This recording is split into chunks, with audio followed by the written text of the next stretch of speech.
जननी जन्मभूमिश्च स्वर्गादपि गरीयसी। ये भगवान राम ने कहा था। जब रावण मर गया तो विभीषण ने कहा कुछ दिन लंका में रहिए महाराज। तो लक्ष्मण जी ने भी कहा कि प्रभु इनकी बात मान लो। तो भगवान ने कहा था अपि स्वर्णमयी लंका, लक्ष्मण ये सोने की लंका है, हमारा अयोध्या मिट्टी का है।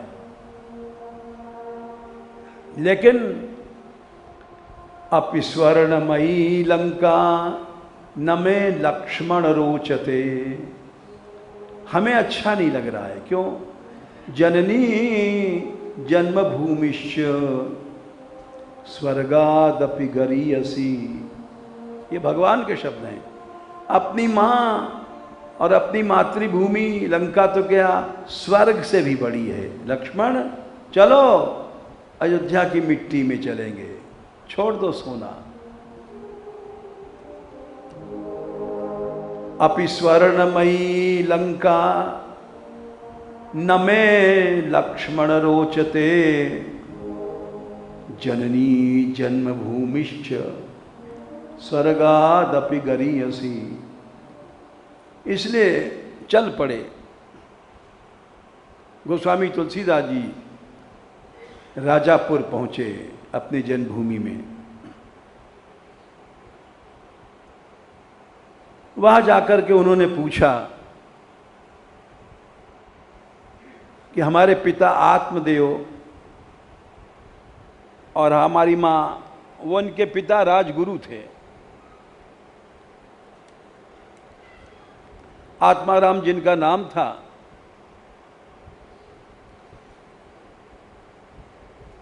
और हुलसी उनकी मां थी। तो वे बोले वहां जाके गांव में कि भाई आत्माराम दुबे का मकान कौन सा है, जो राजगुरु थे।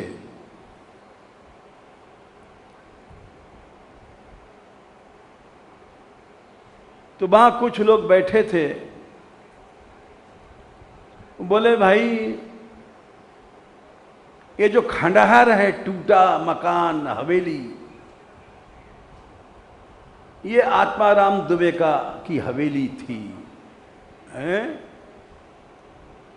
इतनी बड़ी हवेली टूट कैसे गई?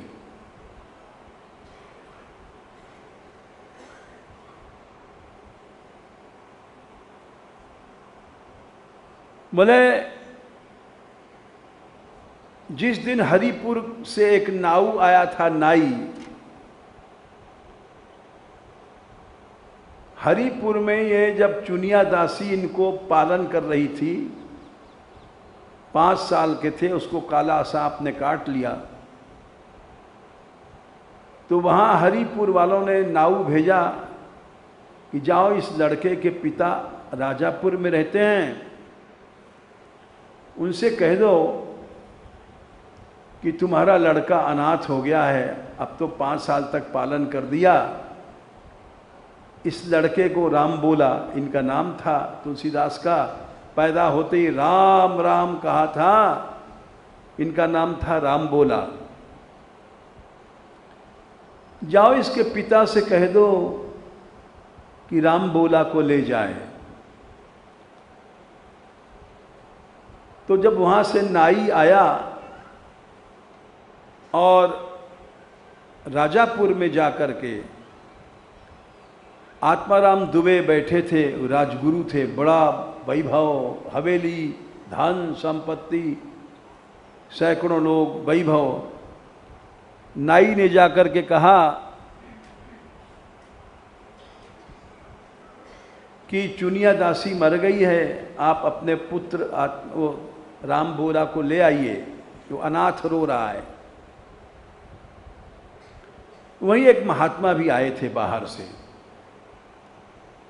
अब वो कौन थे महात्मा, ये तो भगवान जाने, देवता थे कि शंकर जी थे कि कोई थे, लेकिन जो भी थे बड़े सिद्ध थे। जब आत्माराम दुबे ने कहा अरे उस लड़के को कौन लाएगा, वो राक्षस है, पैदा होते ही उसने अपनी मां को खा लिया। चुनिया दासी ने पालन किया, उसको खा लिया। ऐसे लड़के का तो मर जाना अच्छा है, उसको कौन लाएगा इस गांव का नाश कराने के लिए। तो वहां एक महात्मा बैठे थे, आप बाहर से आए, बोले अरे आत्माराम, तू राजगुरु होकर के तेरा हृदय नहीं पत्थर है, तू अपने पुत्र को राक्षस कहता है जिसने राम नाम उच्चारण किया था। जा, मैं शाप देता हूं, तेरा वंश नष्ट हो जाएगा। मूर्ख, तू उस लड़के की महिमा नहीं जानता है। 6 महीने के भीतर कहते हैं उनके पिता की मृत्यु हो गई, पिताजी मर गए और सारा कुल साफ खत्म हो गया। तुलसीदास जी ने कहा आत्माराम दुबे जी कहाँ हैं? बोले वो तो मर गए। बोले क्यों? बोले उन्होंने लड़का को राक्षस कहा और बोले मर जाने दो ऐसे लड़के को। तो एक महात्मा बैठे थे, वो शाप दे गए, अरे तू जानता नहीं है, राजगुरु बन गया,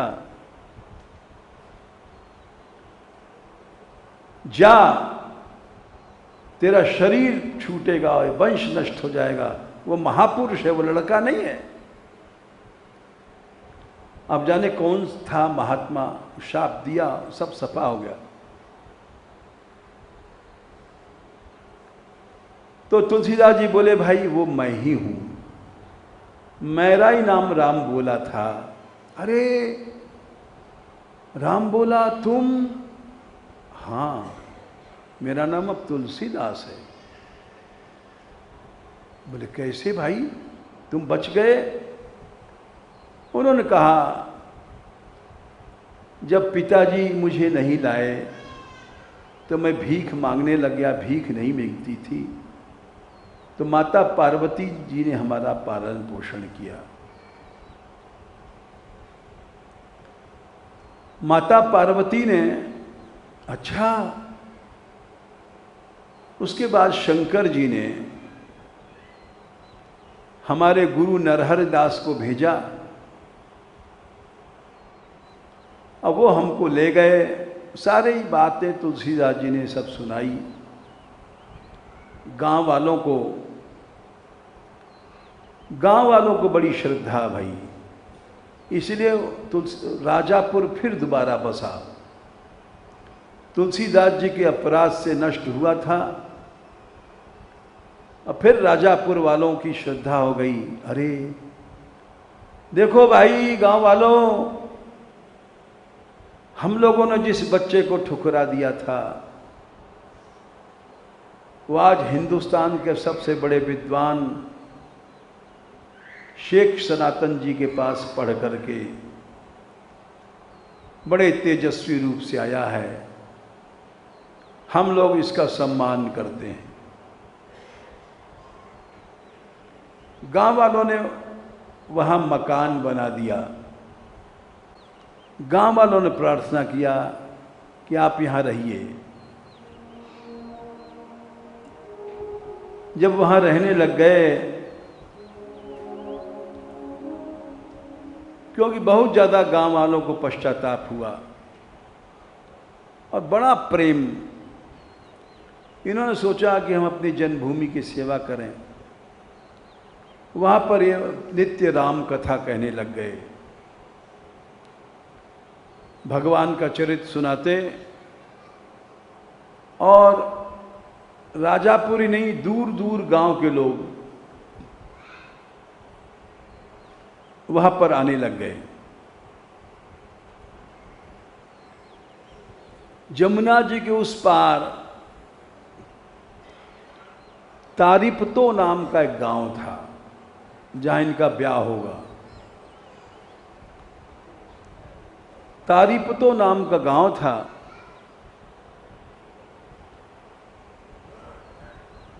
वे वहां पर एक भारद्वाज गोत्री ब्राह्मण रहते थे। कार्तिक में जमुना जी के किनारे सब जहाँ जहाँ जमुना जी हैं मेला लगता है, क्योंकि कार्तिक में यम द्वितीया पड़ती है यमराज। जहाँ जहाँ जमुना जी हैं, यम द्वितीया के दिन जमुना जी स्नान करने से यमराज के पाश से छुट्टी मिल जाती है। तो तारिपतो गांव से वो लोग जमुना जी किनारे आए और खूब दान किया, पैसा वाले थे। और सुना उन्होंने कि यहाँ तुलसीदास जी कोई विद्वान ब्राह्मण हैं, वो कथा कहते हैं। वहाँ पहुँचे तो देखा तुलसीदास जी का सुंदर रूप, बड़े विद्वान। इनकी एक लड़की थी रत्नावली,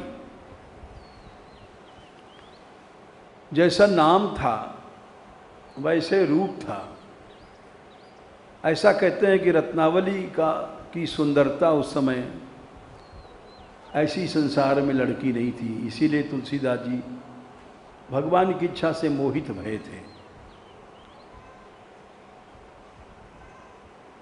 वहाँ आकर के उन्होंने कथा सुना। साथ में रत्नावली भी थी, वो भी बड़ी हो गई थी, 12-14 साल की रही होगी। पिता को चिंता थी कि इस लड़की का हम ब्याह किससे करें। कोई वर नहीं मिलता था, इतनी सुंदर लड़की।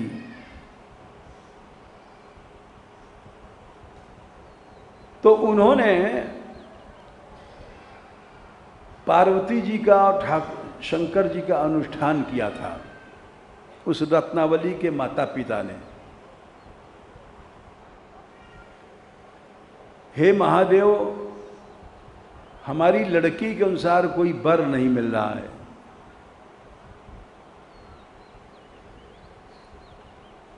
तो माता पार्वती ने, माता पार्वती ने ही बाणासुर की कन्या जो थी उसका श्री कृष्ण के पोते से ब्याह कराया था। भागवत में कथा आती है, माता पार्वती ने ही ब्याह कराया था। सुहाग देने वाली हैं। तो माता पार्वती ने इनके पिता माता को स्वप्न दिया कि तुम अपनी लड़की का ब्याह तुलसीदास से कर दो। कथा के बाद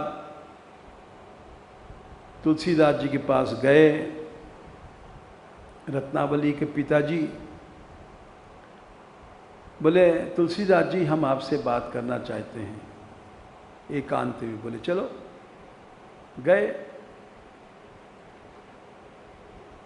बोले आपका विवाह का संबंध हम लेके आए हैं, हमारी लड़की भी है, हमारे साथ में है। आपकी कथा सुन रही है,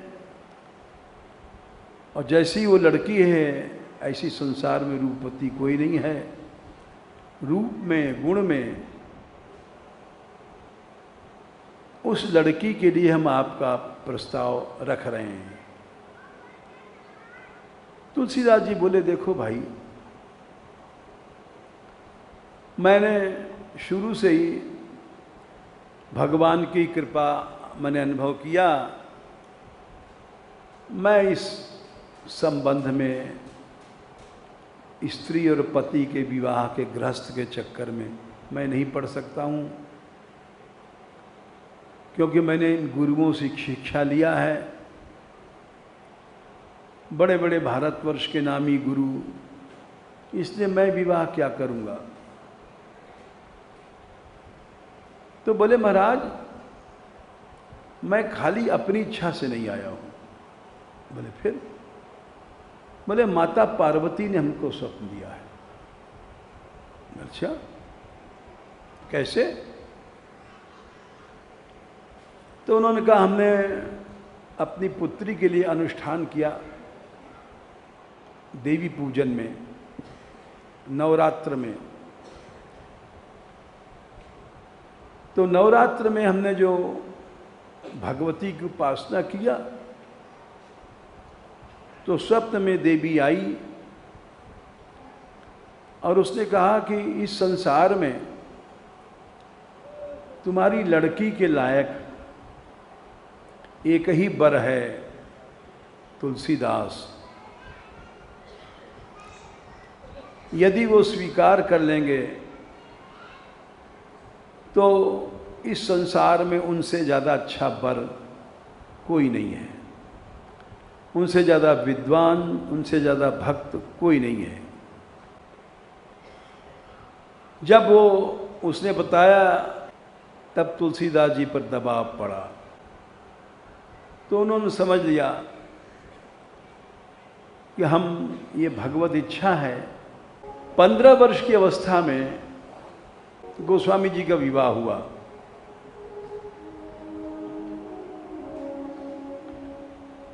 अब ये ऐसा समय आया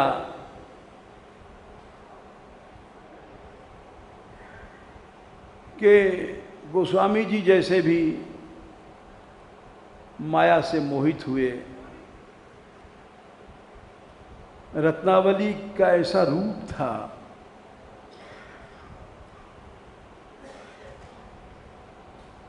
कि उसमें आसक्त हो गए और 5 साल तक रत्नावली के साथ रहे।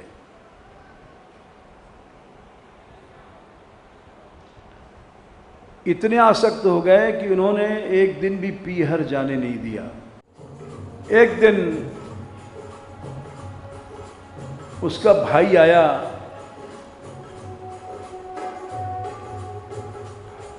और चोरी से अपनी बहन से मिल करके बोला, मां रो रही है।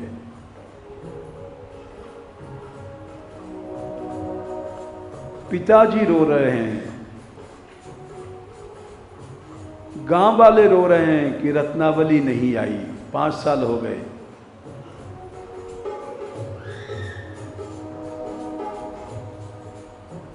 रत्नावली यद्यपि सती थी, लेकिन जब सुना कि मां रो रही है, पिताजी रो रहे हैं, तो वो बोली चलो